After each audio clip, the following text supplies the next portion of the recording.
بات دراصل یہ ہے کہ جو میں گزشتہ مجالس میں بہت سی مثالوں کے ساتھ بیان بھی کر چکا ہوں کہ دشمن حق کا ہمیشہ سے یہ وتیرہ رہا ہے کہ وہ جب کبھی قرآن و احادیث میں کوئی ایسا لفظ دیکھتے ہیں کہ جو ناقصین اور معصومین علیہ السلام دونوں کے لیے استعمال ہوا ہے تو وہ فوراً ہی خود کو معصومین علیہ السلام ہی کے معیار پر اس لفظ کا مصداق تسلیم کر لیتے ہیں۔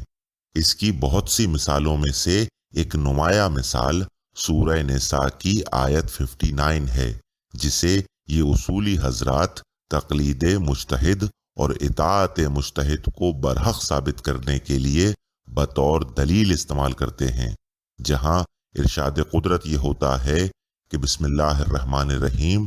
یا ایھا الذین آمنوا اطیعوا اللہ و اطیعوا الرسول و اولی الامر منکم، اے لوگو جو ایمان لائے ہو اطاعت کرو اللہ کی اور اطاعت کرو رسول کی اور اس کی کہ جو تم میں اولی الامر ہو۔ اب چونکہ اس آیہ مبارکہ میں اللہ، اس کے رسول اور اولی الامر تینوں کی اطاعت کا حکم موجود ہے، لہٰذا کم عقلوں نے ان تینوں کی اطاعت کو ہم رتبہ تسلیم کر لیا۔ اور جہاں تک لفظ اولی الامر کا تعلق ہے تو اس کے متعلق امت مسلمہ میں تین طرح کے نقطہ نظر پائے جاتے ہیں۔ ایک، یہ اصولی حضرات ہیں کہ جو اولی الامر سے مراد مجتہدین کو لیتے ہیں اور ان کی اطاعت کو اللہ اور اس کے رسول صلی اللہ علیہ وآلہ وسلم کی اطاعت کی طرح واجب قرار دیتے ہیں۔ دوسرے اخباری حضرات ہیں کہ جو اولی الامر سے مراد صرف معصومین علیہ السلام کو لیتے ہیں، لہٰذا وہ بعد از رسول خدا صلی اللہ علیہ وآلہ وسلم صرف اور صرف ائمہ اہل بیت علیہ السلام کی اطاعت کے قائل ہیں۔ اور تیسرے اہل سنت حضرات ہیں جو اولی الامر سے مراد حاکم وقت کو لیتے ہیں۔ اب یہ اور بات ہے کہ اہل سنت حضرات نے نہ تو ماضی میں کسی حاکم وقت کی اطاعت کی اور نہ آج کرتے ہیں، لیکن جہاں تک اصولی اور اخباری مکاتب فکر کا تعلق ہے تو ایک بات یہ واضح رہے کہ جہاں ان دونوں مکاتب فکر میں اس لفظ اولی الامر کے متعلق یہ اختلاف پایا جاتا ہے کہ ایک اس سے مراد خطا کار مجتہدین کو لیتا ہے اور دوسرا معصومین علیہ السلام کو، تو وہاں ان دونوں کے عقائد میں ایک مشترکہ پہلو یہ بھی موجود ہے کہ یہ دونوں فرقے اولی الامر کی اطاعت کو اللہ اور اس کے رسول صلی اللہ علیہ وآلہ وسلم کی اطاعت کے ہم پلہ تسلیم کرتے ہیں۔ اور اس کی دلیل یہ دی جاتی ہے کہ جناب چونکہ اس آیہ مبارکہ میں رسول خدا صلی اللہ علیہ وآلہ وسلم اور اولی الامر دونوں کے لیے ایک لفظ اطاعت وارد ہوا ہے کہ اطاعت کرو رسول کی اور اولی الامر کی، لہٰذا جس معیار پر رسول خدا صلی اللہ علیہ وآلہ وسلم کی اطاعت ہم پر واجب ہے، اسی معیار پر اولی الامر کی اطاعت بھی ہم پر واجب ہے۔ اور اسی دلیل کو بنیاد بناتے ہوئے اخباری علماء حضرات لفظ اولی الامر کے متعلق اپنا یہ موقف بھی بیان کرتے ہیں کہ جناب لفظ اولی الامر کے مصداق سوائے ائمہ اہل بیت علیہ السلام کوئی بھی اس لیے نہیں ہو سکتا کیونکہ رسول خدا صلی اللہ علیہ وآلہ وسلم جیسی اطاعت صرف اسی کی واجب ہو سکتی ہے کہ جو آپ صلی اللہ علیہ وآلہ وسلم کی طرح معصوم اور من جانب اللہ ہو۔ تو جناب اخباری علماء حضرات کی یہ بات واقعی 100% برحق ہے کہ رسول خدا صلی اللہ علیہ وآلہ وسلم جیسی اطاعت صرف اسی کی واجب ہو سکتی ہے کہ جو آپ صلی اللہ علیہ وآلہ وسلم کی طرح معصوم اور من جانب اللہ ہو، کیونکہ یہ وہی بات ہے کہ جو میں بارہا آپ حضرات کی خدمت میں عرض بھی کر چکا ہوں کہ کسی بھی لفظ کی معنویت اور آفاقیت کا دار و مدار اس ہستی کے مقام و مرتبے پر ہوتا ہے کہ جس کے لیے وہ لفظ استعمال کیا جا رہا ہے، لہٰذا اگر آپ رسول خدا صلی اللہ علیہ وآلہ وسلم اور اولی الامر کے لیے استعمال ہونے والے لفظ اطاعت کی معنویت اور آفاقیت کو ہم پلہ قرار دیتے ہیں تو آپ کو اولی الامر کو بھی رسول خدا صلی اللہ علیہ وآلہ وسلم جیسا معصوم اور من جانب اللہ تسلیم کرنا پڑے گا۔ لیکن اخباری علماء کا یہ موقف جس دلیل پر استوار ہے، اور اصولی علماء بھی اس دلیل کے قائل ہیں کہ چونکہ اس آیہ مبارکہ میں ایک ہی لفظ اطاعت میں رسول خدا صلی اللہ علیہ وآلہ وسلم اور اولی الامر دونوں کی اطاعت کا حکم وارد ہوا ہے، لہٰذا ان دونوں کی اطاعت بھی ہم رتبہ ہونی چاہیے۔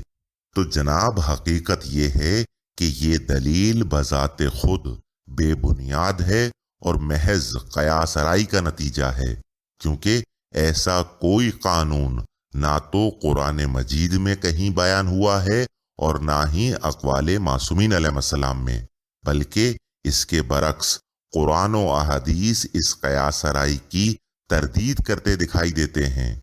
مثال کے طور پر سورہ لقمان کی آیت 14 میں خداوند عالم نے انسان کو ایک ہی لفظ شکر میں اپنا شکر ادا کرنے کا بھی حکم دیا اور والدین کا بھی، کہ انشکرلی ولے والدے کا، کہ میرا شکر ادا کر اور اپنے والدین کا۔ تو کیا کسی بھی مسلمان کی نظر میں والدین کا شکر اسی معیار پر ادا کرنا واجب ہے کہ جس معیار پر اللہ رب العزت کا شکر ادا کرنا واجب ہے؟ ہرگز نہیں۔ لہٰذا اگر زیر بحث آیہ مبارکہ میں بھی ایک لفظ اطاعت میں رسول اور اولی الامر دونوں کی اطاعت کو واجب قرار دیا گیا ہے تو اس کا مطلب ہرگز یہ نہیں ہے کہ معاذ اللہ اولی الامر کی اطاعت بھی ہم پر اسی طرح واجب ہو گئی کہ جس طرح رسول خدا صلی اللہ علیہ وآلہ وسلم کی اطاعت ہم پر واجب ہے۔ لیکن مسئلہ یہ ہے کہ لفظ اولی الامر کے متعلق اپنے اپنے ایمان تشکیل دینے سے پہلے کسی بھی فرقے کو یہ توفیق نہیں ہوئی کہ وہ اس آیہ مبارکہ کو پورا پڑھنے کی زحمت کرتا، کیونکہ اگر اس پوری آیہ مبارکہ کو پڑھ لیا جائے تو میں سمجھتا ہوں کہ نہ تو کوئی اولی الامر سے مراد معصومین علیہ السلام کو لے سکتا ہے اور نہ ہی کوئی اولی الامر کی اطاعت کو اللہ اور اہل بیت علیہ السلام کی اطاعت کے ہم پلہ واجب تسلیم کر سکتا ہے۔ ارشاد قدرت ہوتا ہے کہ بسم اللہ الرحمن الرحیم، یا ایھا الذین آمنوا اطیعوا اللہ واطیعوا الرسل واولی الامر منکم فإن تنازعتم فی شیء فردوہ الی اللہ ورسولہ ان کنتم تؤمنون باللہ والیوم الآخر ذالک خیر واحسن تاویلا، کہ اے لوگو جو ایمان لائے ہو، اطاعت کرو اللہ کی اور اطاعت کرو رسول کی اور اس کی کہ جو تم میں اولی الامر ہو۔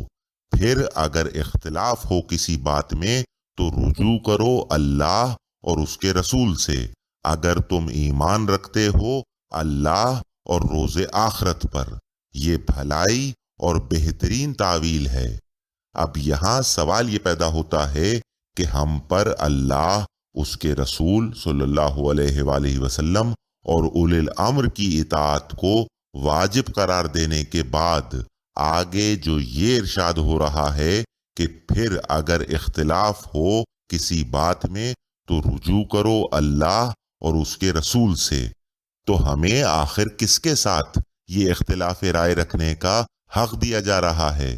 تو جناب والا یہ اولی الامر ہی ہیں کہ جن کے ساتھ اختلاف رائے رکھنے کا حق ہمیں اسی آیہ مبارکہ میں دیا گیا، اور اس کی دلیل یہ ہے کہ اختلاف رائے رکھنے کی صورت میں رجوع کرنے کا حکم صرف اور صرف اللہ اور اس کے رسول کے لیے وارد ہوا، ورنہ جواب دیجئے اس بات کا کہ رجوع کا حکم اولی الامر کے لیے کیوں نہیں ہے؟ مطلب اطاعت کا حکم 3 کے لیے اور رجوع کا حکم صرف 2 کے لیے، اور پھر اختلاف رائے رکھنے کی بھی گنجائش۔ لہٰذا یہ بات آئینے کی طرح صاف ہے کہ اولی الامر کی اطاعت اللہ اور اس کے رسول صلی اللہ علیہ وآلہ وسلم کی اطاعت کی طرح ہم پر واجب نہیں ہے، بلکہ اولی الامر سے اختلاف رائے رکھنا جائز ہے، اور اس کی سیدھی سی وجہ وہی ہے کہ جو میں نے آپ کے سامنے بیان کی کہ کسی بھی عالم دین کی بات کو تسلیم کرنا صرف اور صرف اسی وقت تک ہم پر فرض ہے کہ جب تک وہ عالم مطابق قرآن و حدیث بات کرے، کیونکہ اطاعت در حقیقت کسی متکلم کی نہیں بلکہ اس کے کلام کی جاتی ہے کہ آیا وہ مطابق حکم الہی ہے یا نہیں۔ اور ائمہ اہل بیت علیہ السلام کے متعلق پوری ملت جعفریہ اس بات پر متفق ہے کہ ان کی اطاعت ہم پر بالکل اسی طرح واجب ہے کہ جیسے اللہ اور اس کے رسول صلی اللہ علیہ وآلہ وسلم کی اطاعت ہم پر واجب ہے، تو پھر بھلا اولی الامر سے مراد ائمہ اہل بیت علیہ السلام کیسے ہو سکتے ہیں؟ لہٰذا اب آپ اولی الامر کا مصداق جسے چاہیں تسلیم کریں، لیکن یہ بات یاد رکھیں کہ اولی الامر سے اختلاف رائے رکھنے کا حق ہمیں یہی آیہ مبارکہ دے رہی ہے۔ بات دراصل یہ ہے کہ چونکہ معصومین علیہ السلام نے یہ لفظ اولی الامر متعدد مقامات پر خود اپنے لیے بھی استعمال فرمایا ہے، لہٰذا مومنین اس زیر بحث آیہ مبارکہ میں بھی بنا سوچے سمجھے اس لفظ سے مراد اہل بیت علیہ السلام کو قرار دیتے ہیں، جبکہ قرآن مجید میں اولی الامر کی یہ اصطلاح کوئی انوکھی اصطلاح نہیں ہے، بلکہ اس جیسی اور بہت سی اصطلاحات قرآن مجید میں جا بجا موجود ہیں کہ جہاں آپ ہر ایک مقام پر ان الفاظ سے مراد اہل بیت علیہ السلام کو ہرگز نہیں لے سکتے۔ جیسے مثال کے طور پر لفظ اولی الالباب ہے یا اولی الابصار وغیرہ۔ کہیں اولی الالباب کے لیے ارشاد قدرت ہوتا ہے کہ اے اولی الالباب تمہارے لیے قصاص میں زندگی ہے تاکہ تم بچے رہو، تو کہیں ان کے لیے یہ تنبیہ وارد ہوتی ہے کہ اے اولی الالباب اللہ سے ڈرتے رہو تاکہ تم فلاح پاؤ۔ تو کیا آپ کے خیال میں معاذ اللہ خداوند عالم معصومین علیہ السلام کو ڈرا رہا ہے تاکہ وہ فلاح پائیں؟ اور پھر بالکل اسی طرح کی ایک اور آیہ مبارکہ سورہ زمر میں بھی موجود ہے، جس کی تفسیر امام محمد باقر علیہ السلام نے فرمائی۔ ارشاد قدرت ہوتا ہے کہ بسم اللہ الرحمن الرحیم قل هل يستوي الذين يعلمون والذين لا يعلمون انما يتذكر اولو الالباب۔ اے رسول کہہ دو وہ لوگ جو جانتے ہیں اور وہ لوگ جو نہیں جانتے برابر ہو سکتے ہیں؟ ماں سوائے اس کے نہیں کہ اس سے اولو الالباب ہی نصیحت حاصل کرتے ہیں۔ مولا فرماتے ہیں کہ ہم وہ لوگ ہیں کہ جو جانتے ہیں، اور ہمارے دشمن وہ ہیں کہ جو نہیں جانتے، اور ہمارے شیعہ اولو الالباب یعنی عقل و دانش والے ہیں۔ اب اس آیہ مبارکہ میں امام علیہ السلام نے اولی الالباب یعنی عقل والوں سے مراد اپنے شیعوں کو بتایا ہے۔ اب آپ بحث کرتے رہیے کہ جناب اہل بیت علیہ السلام سے زیادہ عقل والا اور ان سے زیادہ صاحب نگاہ اور کون ہو سکتا ہے؟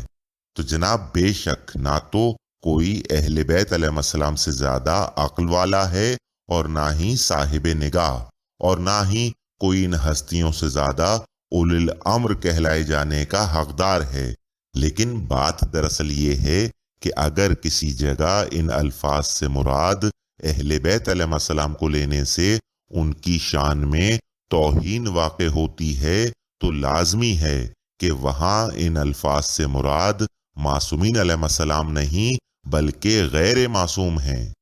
بہرحال اسی طرح قرآن مجید میں وارد ہونے والا لفظ اولی الابصار ہے کہ ہر ایک مقام پر جس سے مراد اہل بیت علیہ السلام کو نہیں لیا جا سکتا۔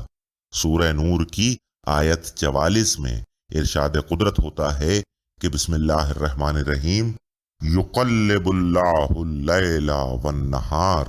انا فی ذالک لعبرۃ لأولی الابصار۔ بدلتا رہتا ہے اللہ ہی رات اور دن کو، یقیناً اس میں بڑی عبرت ہے اہل بصارت کے لیے۔ کہنے کا مقصد یہ ہے کہ جس طرح اولی الالباب سے مراد وہ لوگ ہیں کہ جو عقل کے معاملے میں اوروں سے بہتر ہیں، اور اولی الابصار سے مراد وہ لوگ ہیں کہ جو بصارت کے حوالے سے اوروں سے بہتر ہیں، بعین ہی اولی الامر سے مراد بھی وہ لوگ ہیں کہ جو عام دینی امور میں اوروں سے بہتر ہیں۔ اب ویسے تو عام دینی امور میں بھی اہل بیت علیہ السلام سے بہتر اور کوئی نہیں، لیکن چونکہ اس زیر بحث آیہ مبارکہ میں اولی الامر سے اختلاف رائے رکھنے کی اجازت موجود ہے، لہٰذا یہاں اس لفظ سے مراد معصومین علیہ السلام ہرگز نہیں ہو سکتے۔ اب رہی بات ان فرامین معصومین علیہ السلام کی کہ جن میں بالفاظ صاف اہل بیت علیہ السلام کو اولی الامر بتایا گیا ہے، تو جناب وہ فرامین بے شک برحق ہیں، لیکن وہاں یہ لفظ امر بمعنی امور وارد نہیں ہوا، بلکہ بمعنی حکم یعنی آرڈر کے معنیوں میں وارد ہوا ہے۔ یعنی وہ لوگ کہ جن کا کہا مومنین کے لیے حکم کی حیثیت رکھتا ہے، یعنی جن کے سامنے بے چوں چراں سر تسلیم خم کرنا واجب ہے۔ عربی زبان میں اس لفظ امر کے یہ دونوں معنی موجود ہیں، بس فرق یہ ہے کہ جب کبھی اس سے مراد حکم ہوتا ہے تو اس کی جمع اوامر ہوتی ہے، اور جب کبھی اس سے مراد دینی معاملات ہوتے ہیں تو اس کی جمع امور بنتی ہے۔ اب فیصلہ آپ خود کر سکتے ہیں کہ آیا زیر بحث آیہ مبارکہ میں یہ لفظ اولی الامر ان لوگوں کے لیے استعمال ہوا ہے کہ جن کا کہا مومنین کے لیے حکم کی حیثیت رکھتا ہے، یا ان لوگوں کے لیے کہ جو دین کے معاملات میں اوروں سے بہتر ہیں۔ بس فیصلہ کرنے سے پہلے ایک بات یہ یاد رکھیے کہ یہی آیہ مبارکہ اولی الامر سے اختلاف رائے رکھنے کی اجازت بھی دے رہی ہے، اور دین اسلام میں جس کا کہا حکم کی حیثیت رکھتا ہو اس سے اختلاف رائے رکھنا گناہ کہلاتا ہے۔ مزید برآں اصول کافی میں امیر المومنین علیہ الصلوۃ والسلام سورہ نساء کی اسی زیر بحث آیہ مبارکہ کی تفسیر یہ بیان فرماتے ہیں کہ اللہ کو پہچانو انہی اسماء و صفات سے کہ جو اس نے خود بیان کی ہیں، اور رسول کو پہچانو اس کے معجزات سے، اور اولی الامر کو امر بالمعروف اور عدل و احسان سے۔ لہٰذا اب یہ بات مزید واضح ہو گئی کہ زیر بحث آیہ مبارکہ میں لفظ امر سے مراد حکم نہیں بلکہ عام دینی معاملات ہیں، اور جیسا کہ مولا نے اولی الامر کے متعلق یہ بیان فرمایا کہ اسے امر بالمعروف اور عدل و احسان سے پہچانو، تو مجھے یہ بتائیے کہ کیا اللہ رب العزت نے امر بالمعروف اور عدل و احسان کا حکم صرف معصومین علیہ السلام یا صرف مجتہدین کو دیا ہے، یا خدا کا یہ پیغام بلا تفریق سب کے لیے ہے؟ پڑھیے سورہ لقمان کی آیت 17، جہاں جناب لقمان اپنے بیٹے کو نصیحت کرتے ہوئے یہ فرماتے ہیں کہ بسم اللہ الرحمن الرحیم، یا بنیا اقم الصلاۃ وامر بالمعروف ونہا عن المنکر واصبر علی ما اصابک ان ذالک من عزم الامور۔ اے میرے بیٹے، نماز قائم کرو اور حکم دو نیک کام کا، اور منع کرو برائی سے، اور صبر کرو اس پر جو مصیبت تم پر پڑے، بے شک یہ بڑی ہمت کے کام ہیں۔ دیکھیے، اگر جملہ خلق خدا کے امور کی بات کی جائے گی تو پھر بھلا خطا کاروں کا معصومین علیہ السلام سے کیا مقابلہ؟ لیکن زیر بحث آیہ مبارکہ میں جو معیار اولی الامر کا بیان ہوا ہے وہ ہرگز معصومین علیہ السلام کے شایان شان ہو ہی نہیں سکتا، کیونکہ وہاں اولی الامر کی جس اطاعت کا حکم ہے وہاں اختلاف رائے کی گنجائش موجود ہے۔ اب اگر اخباری حضرات معاذ اللہ معصومین علیہ السلام سے اختلاف رائے رکھنے کی ہمت کر سکتے ہیں تو وہ شوق سے اولی الامر سے مراد معصومین علیہ السلام کو لیں۔ رہی بات اصولی حضرات کی، تو یقین جانیے کہ اگر یہ جوہلا بیان کردہ ان حقائق کو جانتے تو کبھی اس آیہ مبارکہ کو تقلید مجتہد کے حق میں پیش ہی نہ کرتے۔ مطلب کیا ظلم ہے کہ جیسے ہی لفظ اولی الامر دیکھا تو فوراً ہی یا تو اس سے مراد اہل بیت علیہ السلام کو لے کر ان کی شان میں توہین کے مرتکب ہو گئے، یا پھر اگر اولی الامر سے مراد ناقصین کو لیا گیا تو ان کی اطاعت و تقلید کو بھی اسی معیار پر تسلیم کر لیا گیا کہ جس معیار پر معصومین علیہ السلام کی اطاعت و تقلید کی جاتی ہے۔ استغفر اللہ ربی واتوب الیہ۔ خدا کے واسطے یہ تو دیکھ لیا کریں کہ یہ الفاظ کس معیار پر استعمال ہو رہے ہیں۔ آیا اس سے مراد معصومین علیہ السلام کو لے کر کہیں آپ ان کے متعلق اپنے اس بنیادی ایمان سے تو ہاتھ نہیں دھو رہے کہ معصومین علیہ السلام کی اطاعت بالکل اسی طرح ہم پر واجب ہے کہ جس طرح رسول خدا صلی اللہ علیہ وآلہ وسلم کی اطاعت ہم پر واجب ہے، کہ جس میں کسی طرح کے کسی اختلاف کی کوئی گنجائش نہیں ہوتی۔ لہٰذا نہ تو لفظ اولی الامر سے پریشان ہونے کی کوئی ضرورت ہے اور نہ ہی لفظ اطاعت سے، کیونکہ یہ بات میں متعدد بار پہلے بھی آپ حضرات کی خدمت میں بیان کر چکا ہوں کہ اگر کبھی دو ہستیوں کے لیے کوئی ایک صفت بیان ہو جائے تو اس کا مطلب ہرگز یہ نہیں ہوتا کہ معاذ اللہ وہ دونوں ہستیاں اس صفت میں برابر ہو گئیں۔ دیکھیے، جیسا کہ میں نے عرض کیا کہ اگر تمام خلق خدا کی بات کی جائے تو بے شک اولی الامر، اولی الالباب اور اولی الابصار جیسے تمام الفاظ کے مصداق اول اہل بیت علیہ السلام ہی ہیں، کیونکہ نہ تو کوئی ان سے زیادہ عقل رکھنے والا ہے نہ بصارت، اور نہ ہی دیگر امور میں کوئی اہل بیت علیہ السلام سے بہتر ہے۔ لیکن جناب والا اس کے باوجود ہر ایک مقام پر ان الفاظ سے مراد اہل بیت علیہ السلام کو نہیں لیا جا سکتا۔ یہ بالکل وہی بات ہے کہ جیسے اللہ رب العزت بے شک رب العالمین بھی ہے اور خالق کل بھی، لیکن اس کے باوجود اگر آپ قرآن مجید میں وارد ہونے والے ہر ایک لفظ رب اور ہر ایک لفظ خالق سے اللہ رب العزت کو مراد لینے بیٹھ گئے تو عقیدہ توحید ہی سے ہاتھ دھو بیٹھیں گے۔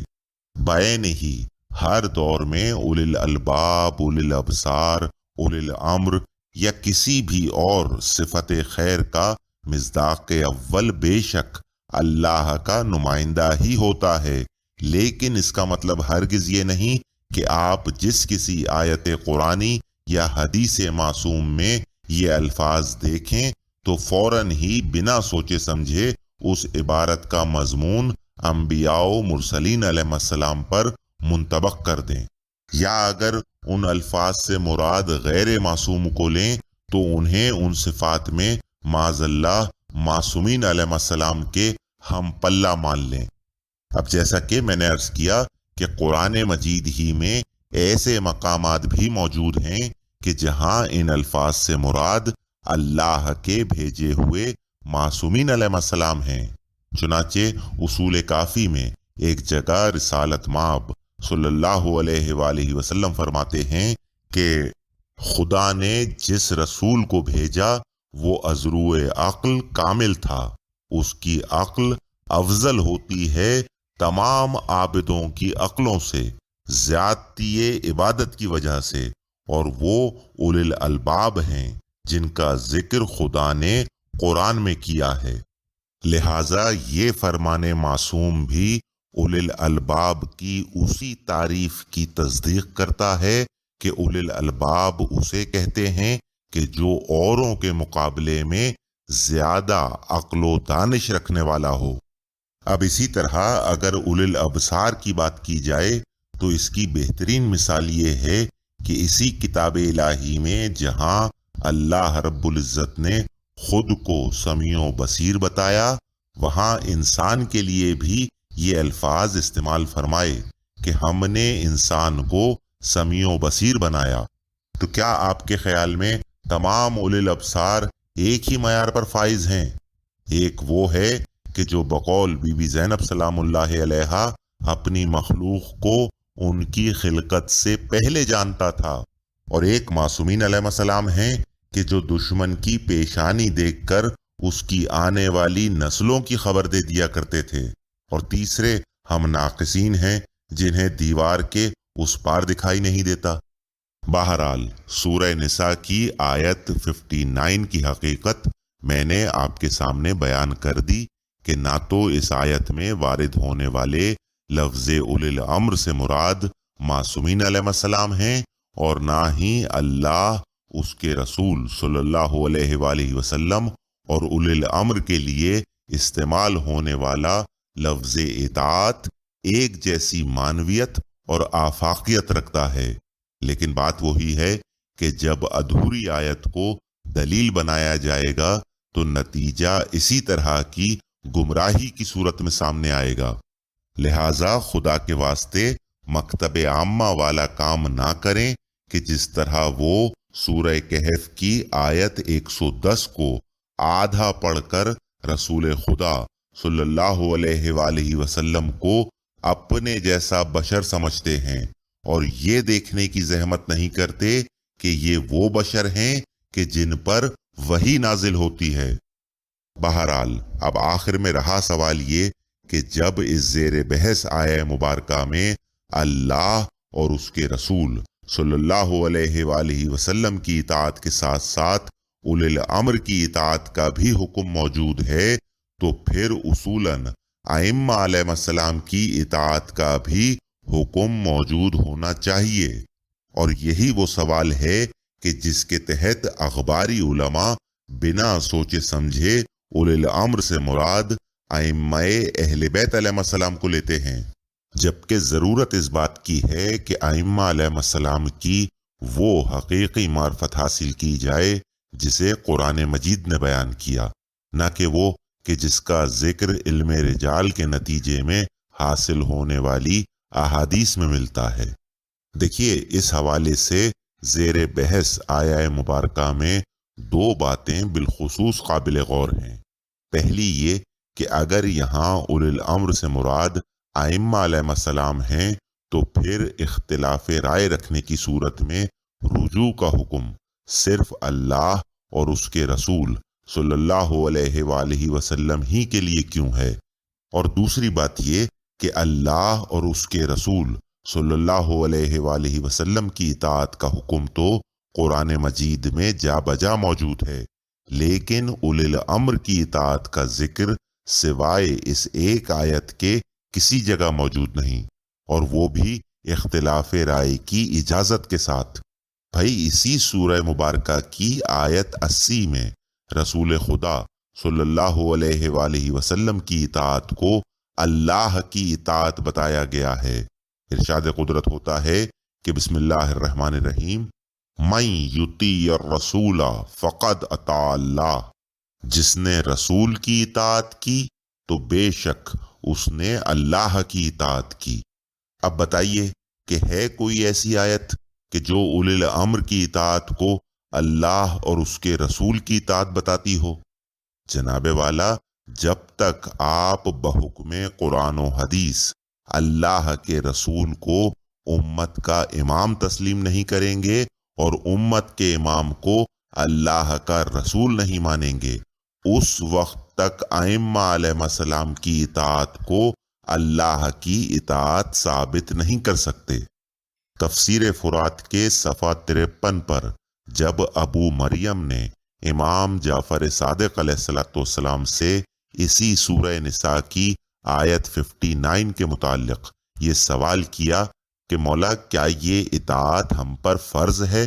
تو مولا نے فرمایا کہ صرف رسول اللہ صلی اللہ علیہ وآلہ وسلم کی اطاعت فرض ہے۔ اور پھر مولا نے اپنی اس بات کی دلیل میں وہی آیت تلاوت فرمائی کہ جہاں صرف اللہ اور اس کے رسول صلی اللہ علیہ وآلہ وسلم کی اطاعت کا حکم ہے، کہ جس نے رسول کی اطاعت کی تو اس نے گویا اللہ کی اطاعت کی۔ اور پھر مولا فرماتے ہیں کہ رسول اللہ کی اطاعت کے اندر علی ابن ابی طالب علیہ السلام کی اطاعت داخل ہے۔ مطلب ایک تو مولا نے دو ٹوک الفاظ میں یہ حقیقت بیان فرما دی کہ جس طرح ہم پر اللہ اور اس کے رسول صلی اللہ علیہ وآلہ وسلم کی اطاعت فرض ہے، اس طرح اولی الامر کی اطاعت ہرگز فرض نہیں ہے۔ اور دوسرا، ائمہ علیہ السلام کی اطاعت کے حوالے سے یہ واضح فرما دیا کہ ان کی اطاعت اولی الامر کی اطاعت میں نہیں بلکہ رسول کی اطاعت میں شامل ہے۔ اسی طرح اصول کافی میں صادق آل محمد علیہ السلام فرماتے ہیں کہ اوصیاء اور مرسلین علیہ السلام کی اطاعت میں شریک ہوں۔ اب بتائیے کہ سورہ نساء کی اس زیر بحث آیت میں ائمہ اہل بیت علیہ السلام لفظ اولی الامر کے مصداق ہوئے یا لفظ رسول کے؟ دیکھیے، ویسے تو رسول اور امام کے اس باہمی تعلق کو میں گزشتہ کئی مجالس میں بہت تفصیل کے ساتھ بیان کر چکا ہوں، لیکن اب جب بات نکلی ہے تو ایک دو دلائل اس حوالے سے اور سنتے جائیے۔ ایک مقام پر جب کسی نے صادق آل محمد علیہ السلام سے سورہ صف کی آیت 9 کی تفسیر دریافت کی کہ جہاں اللہ کے ایک رسول کی یہ شان بیان ہوئی ہے کہ بسم اللہ الرحمن الرحیم هو الذی ارسل رسولہ بالہدی ودین الحق لیظہرہ علی الدین کلہ ولو کرہ المشرکون، وہی ہے کہ جس نے اپنا رسول بھیجا ہدایت اور دین حق کے ساتھ تاکہ اس کو تمام ادیان پر غالب کر دے، خواہ مشرکین اس کو کتنا ہی ناپسند کریں۔ مولا فرماتے ہیں کہ بخدا ابھی اس آیت کی تفسیر اور تعویل نہیں آئی ہے۔ ابو بصیر نے عرض کیا کہ میں آپ پر قربان، اس کی تعویل کب آئے گی؟ تو مولا نے فرمایا کہ انشاءاللہ جب قائم آل محمد علیہ السلام قیام و ظہور کریں گے تو ہر کافر اور مشرک کو آپ علیہ السلام کا خروج و ظہور ناپسند و ناگوار ہوگا۔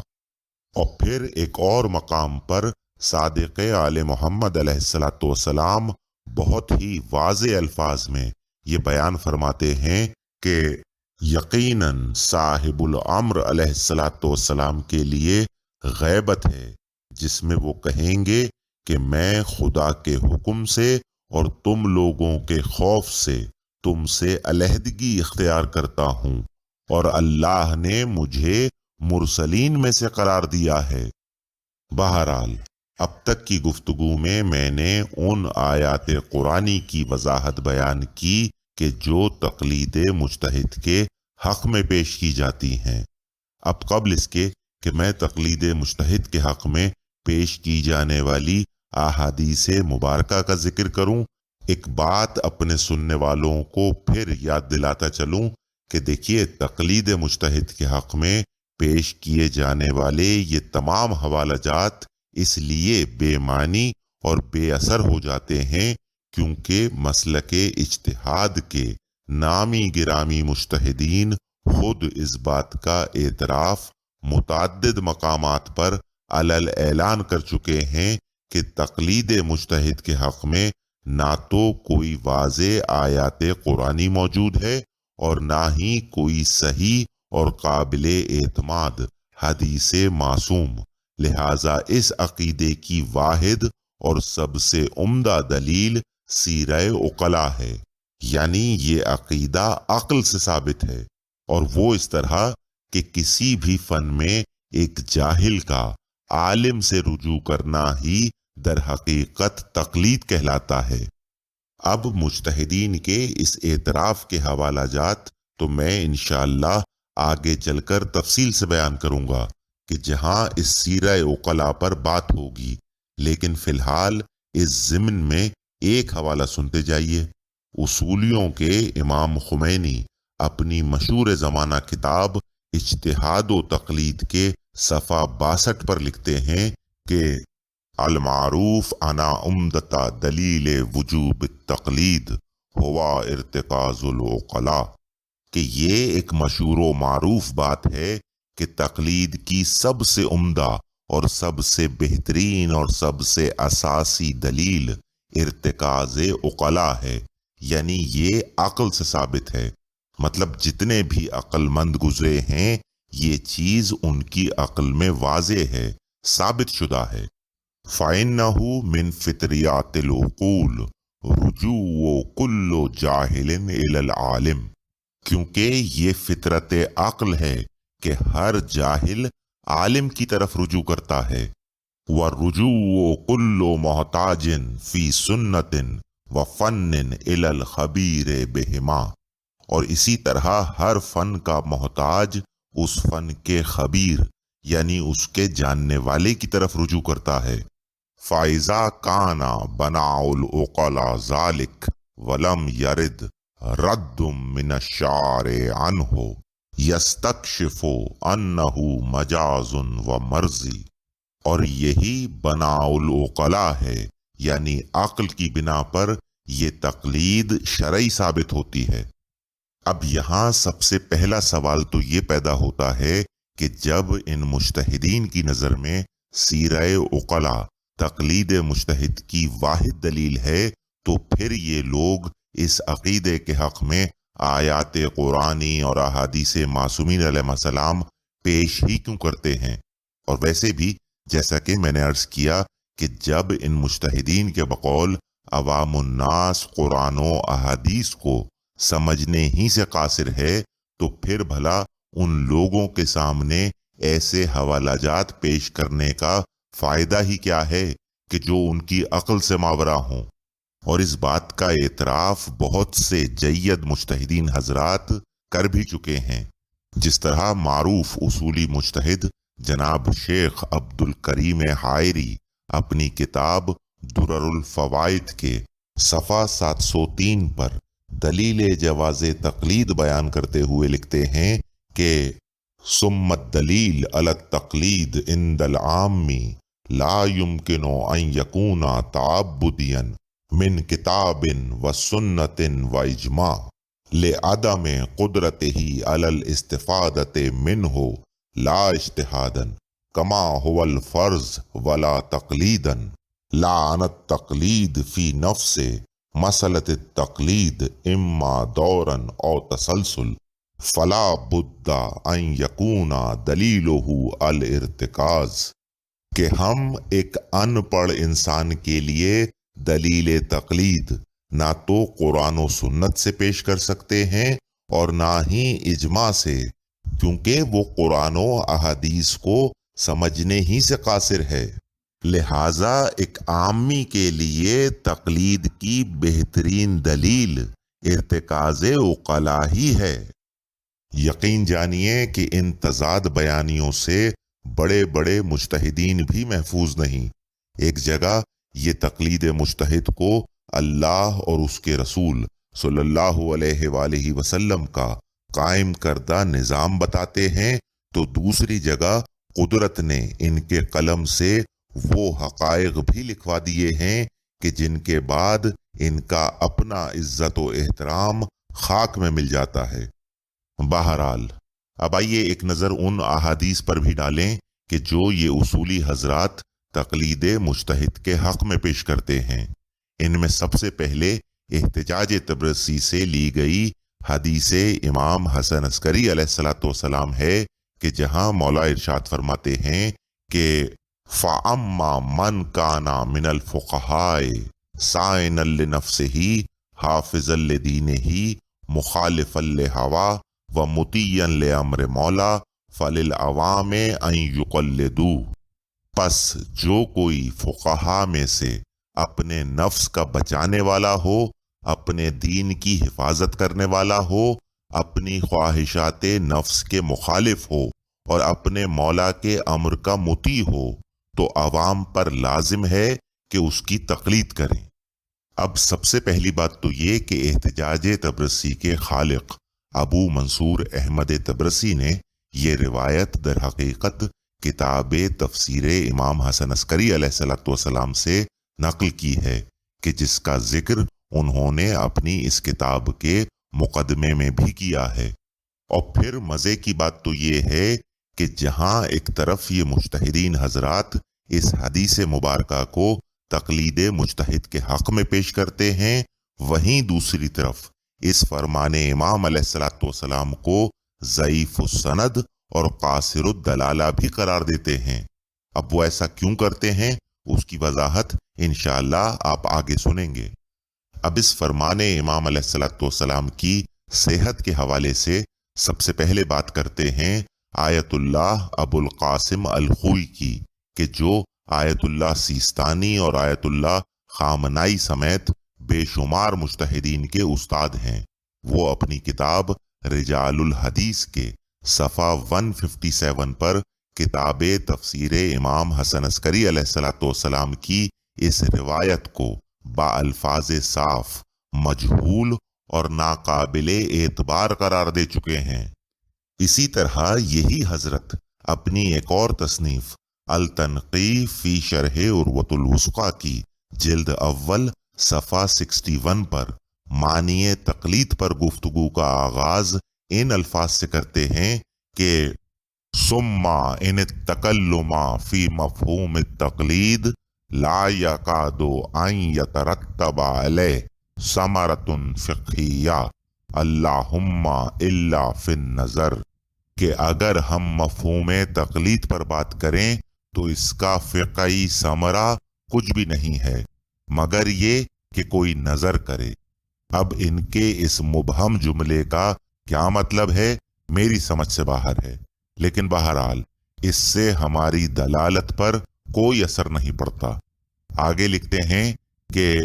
وَذَلِكَ لِعَدَمِ وُرُودِهِ فِي شَيْءٍ مِّنَ الرِّوَایَاتِ، اور اسی طرح روایات میں تقلید مجتہد کے حق میں کوئی شے موجود نہیں ہے۔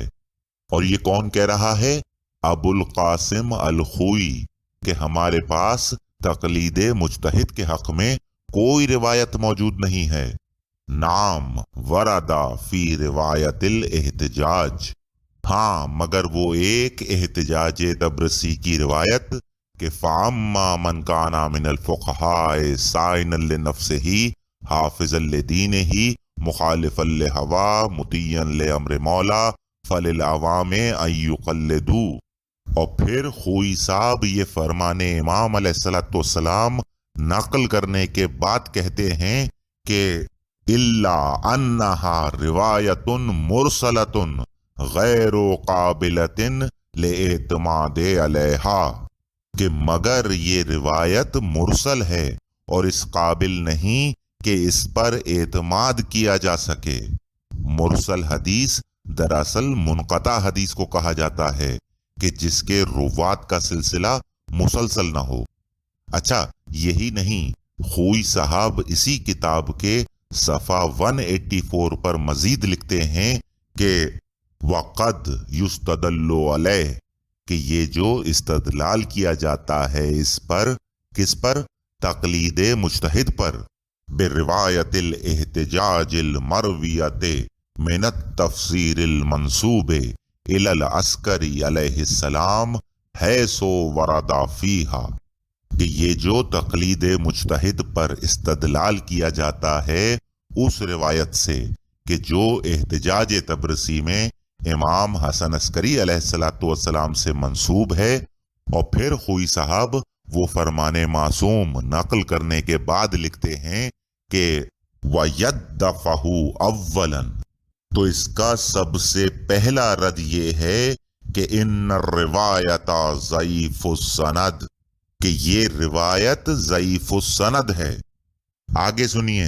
اسی کتاب کے صفحہ 197 پر اسی زیر بحث فرمان امام کے متعلق خوئی صاحب دوبارہ یہ کہتے ہیں کہ ما تقدم من عن الروایت ضعیفۃ السند،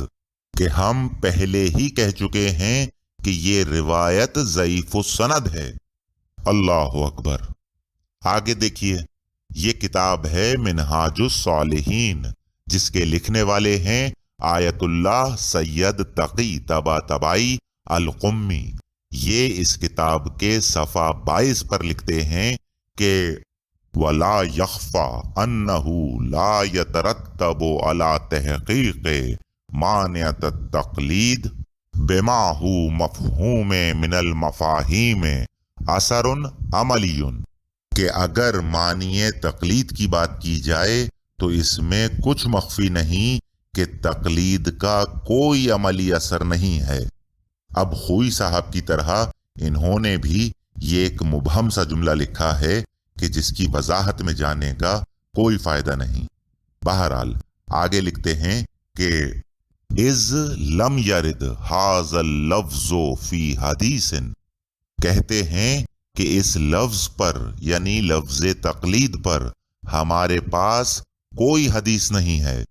الا فی حدیث رواہ احمد بن علی بن ابی طالب الطبرسی فی احتجاج عن ابی محمد العسکری علیہ السلام حیث قال فیہ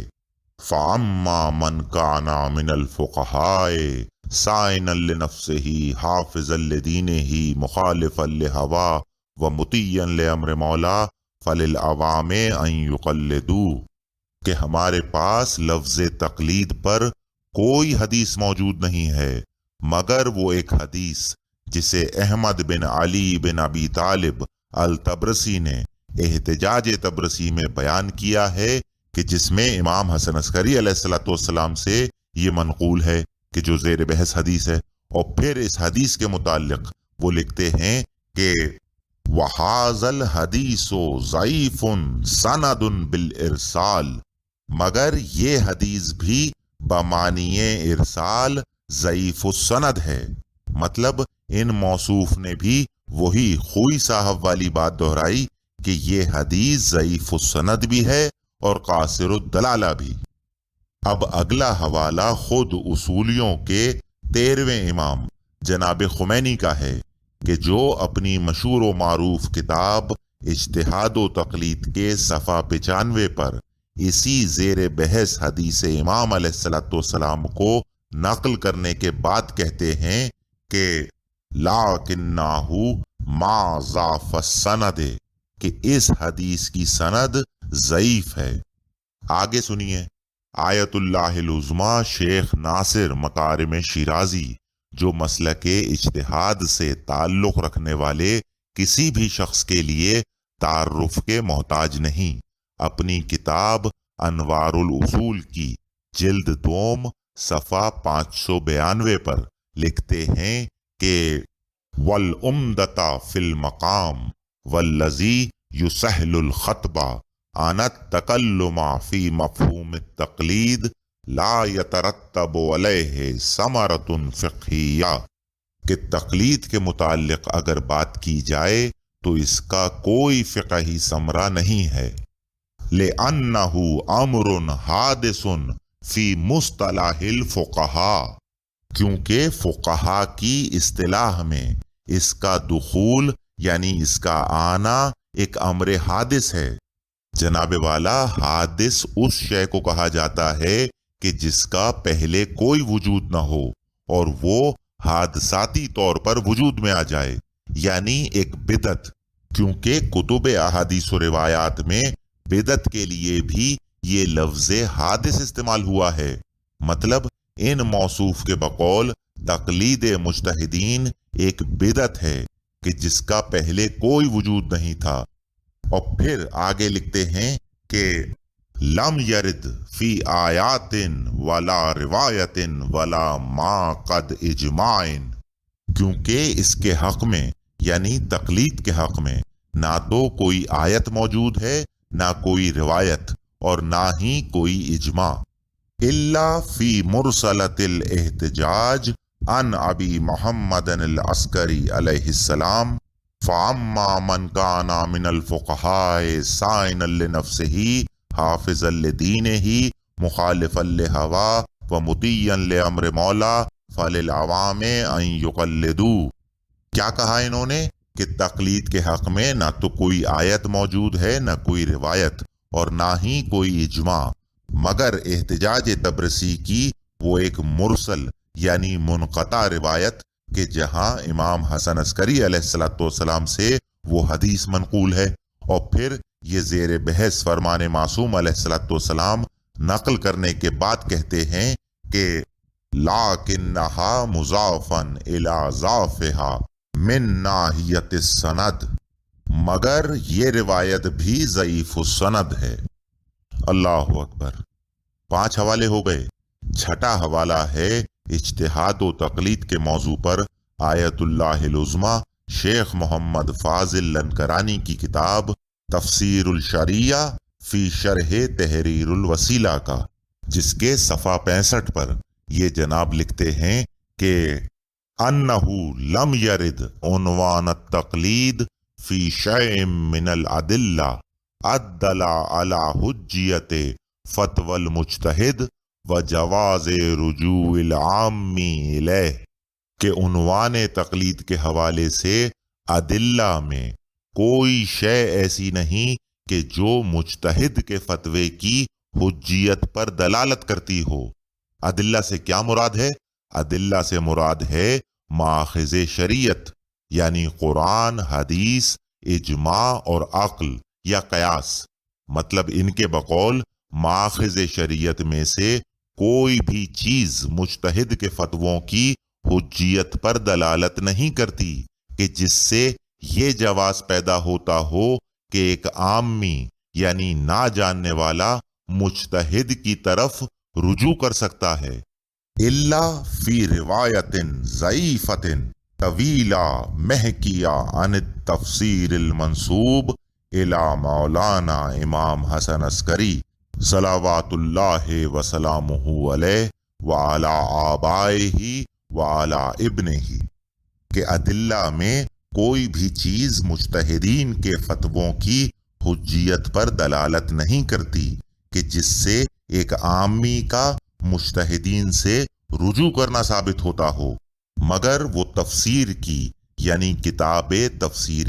امام حسن عسکری علیہ السلام کی ایک طویل اور ضعیف روایت کہ جسے امام علیہ السلام سے منسوب کیا جاتا ہے، الواردتا فی الفرق بین التقلید الیہود علماءہم والتقلید عوام الشیعۃ العلمائہم، کہ اس حدیث میں در حقیقت یہودیوں اور شیعوں کی تقلید کے مابین فرق بتایا گیا ہے، اور اس کے بعد موصوف نے وہی فرمان امام علیہ السلام نقل کیا ہے، اور پھر اس کے بعد کہتے ہیں کہ وَلَا يَجُوزُ الْاعْتِمَادُ عَلَى هَذِهِ الرِّوَایَةِ فِي الْحُکْمِ بِوُجُوبِ الْالْتِزَامِ نَظَرًا إِلَىٰ أَنَّهُ مَانِعُ التَّقْلِيدِ، کہتے ہیں کہ لیکن اگر مانع تقلید پر نظر کی جائے تو اس روایت پر اعتماد کرنا جائز نہیں ہے، مطلب حرام ہے۔ یقین جانیے کہ دامن وقت میں گنجائش نہیں، ورنہ ان حوالہ جات کی ایک طویل فہرست ہے کہ جہاں یہ نامی گرامی مجتہدین نہ صرف اس زیر بحث فرمان امام علیہ السلام کو ضعیف السند اور قاصر الدلالہ قرار دیتے ہیں، بلکہ بالفاظ صاف یہ اعتراف بھی کرتے ہیں کہ تقلید مجتہد کے حق میں سوائے اس ایک ناقابل اعتبار حدیث کے نہ تو قرآن مجید میں کچھ موجود ہے اور نہ ہی کتب احادیث و روایات میں۔ اب اول تو مجھے اپنے دل پر ہاتھ رکھ کر صرف اتنا بتائیے کہ جب دین اسلام میں اس عقیدے کا کوئی نام و نشان موجود نہیں ہے تو پھر آخر کس بنا پر اس بدعت تقلید مجتہد کو مومنین کے لیے واجب قرار دیا جاتا ہے۔ کیا یہ اصولی علماء بدعت کی تعریف سے لا علم ہیں، یا ان کے دل سے یکسر خوف خدا ہی مٹ چکا ہے کہ جو یہ ایک عمل شیطان پر دین خدا استوار کیے بیٹھے ہیں؟ شرم کا مقام ہے کہ آج ان بے ضمیروں کی ہٹ دھرمی اور بے خوفی آخرت کا عالم یہ ہے کہ یہ لوگ منبر رسول صلی اللہ علیہ وآلہ وسلم پر بیٹھ کر نہ صرف اس فرمان امام علیہ الصلوۃ والسلام کو تقلید مجتہد کے حق میں پیش کرتے ہیں، بلکہ سادہ لوح مومنین کو ایسے ایسے جھوٹ بول کر اس عقیدے کا خوف دلاتے ہیں کہ جس کی کوئی حد نہیں۔ مثلاً اس سلسلے میں سب سے پہلا جھوٹ تو یہ بولا جاتا ہے کہ جناب تقلید مجتہد کے حق میں ایک نہیں بلکہ سینکڑوں ایسی احادیث معصومین علیہ السلام موجود ہیں کہ جن میں لفظ تقلید وارد ہوا ہے۔ آپ خود سن لیجئے کہ یہ شخص منبر رسول صلی اللہ علیہ وآلہ وسلم پر بیٹھ کر کیا کہہ رہا ہے۔ ائمہ اہل بیت سے بات آ گئی ہے، سن لیجئے۔ ائمہ اہل بیت سے ہمارے پاس ایک نہیں سینکڑوں احادیث ہیں جن میں لفظ تقلید استعمال ہوا ہے، جن میں لفظ تقلید استعمال ہوا ہے۔ اللہ اکبر! خدا لعنت کرے ان لوگوں پر کہ جو منبر رسول صلی اللہ علیہ وآلہ وسلم پر بیٹھ کر نام حسین علیہ الصلوۃ والسلام پر جمع ہونے والے عزاداروں کو جھوٹ بول کر ایک بدعت کی طرف راغب کریں۔ اگر ان مولویوں میں تھوڑی بہت بھی شرم و حیا باقی ہے تو مجھے بتائیں کہ اگر لفظ تقلید سینکڑوں احادیث معصومین علیہ السلام میں وارد ہوا ہے تو پھر کیا سبب ہے کہ کبھی کوئی اصولی عالم سوائے اس ایک زیر بحث فرمان امام علیہ الصلوۃ والسلام اور کسی حدیث کا کوئی حوالہ بیان نہیں کرتا؟ مزید برآں پھر ایسی صورت میں ان کے باپ داداؤں کے جو اعترافات میں نے آپ کے سامنے پیش کیے ان کا کیا بنے گا کہ تقلید مجتہد کے حق میں سوائے اس ایک زیر بحث حدیث امام حسن عسکری علیہ الصلوۃ والسلام نہ تو قرآن مجید میں کچھ موجود ہے اور نہ ہی دامن احادیث میں۔ بھائی یہ کوئی معمولی لوگ تو ہے نہیں کہ جنہیں آپ نظر انداز کر سکیں۔ یہ وہ لوگ ہیں کہ جنہیں پڑھے بغیر آج کوئی مجتہد نہیں بن سکتا۔ اب یا تو آپ اپنے اس جھوٹ سے رجوع کریں کہ جو آپ نے منبر رسول صلی اللہ علیہ وآلہ وسلم پر بیٹھ کر بولا کہ ایک نہیں بلکہ سینکڑوں ایسی احادیث معصومین علیہ السلام ہیں کہ جن میں لفظ تقلید وارد ہوا ہے، یا پھر اپنے ان اساتذہ کو یا تو جاہل تسلیم کیجئے کہ جو وہ ان سینکڑوں احادیث اہل بیت علیہ السلام سے ناواقف تھے، یا پھر انہیں کذاب و مفتر اور کافر تسلیم کیجئے کہ جو انہوں نے جان بوجھ کر ان سینکڑوں احادیث اہل بیت علیہ السلام کو مومنین سے چھپایا۔ یقین جانیے کہ یہ حقیقت ہے کہ جس طرح اگر آج اہل سنت کی عوام الناس کے سامنے صحائے ستہ میں بیان ہونے والے اصل عقائد رکھ دیے جائیں تو وہ اپنے مکتب سے توبہ کر لیں، اسی طرح اگر آج اصولی مقلدین کے سامنے ان کے اپنے مجتہدین کی کتابوں میں بیان ہونے والے حقیقی عقائد رکھ دیے جائیں تو وہ خود اس مکتب پر تھوک دیں۔ مطلب ظلم سا ظلم ہے کہ آپ کے عقائد قرآن و احادیث کے تو منافی تھے ہی، لیکن اب وہ آپ کے مجتہدین کے ایمان کی بھی عکاسی نہیں کرتے۔ تو جناب والا پھر آپ کے اس مکتب کی اساس ہے کیا؟ یہی کہ جو نیا مجتہد آئے وہ اپنی قیاس آرائیوں کے مطابق لوگوں کو ایک نئی راہ پر ڈال دے، اور وہ بھی قرآن و اہل بیت علیہ السلام کے نام پر۔ اللہ اکبر!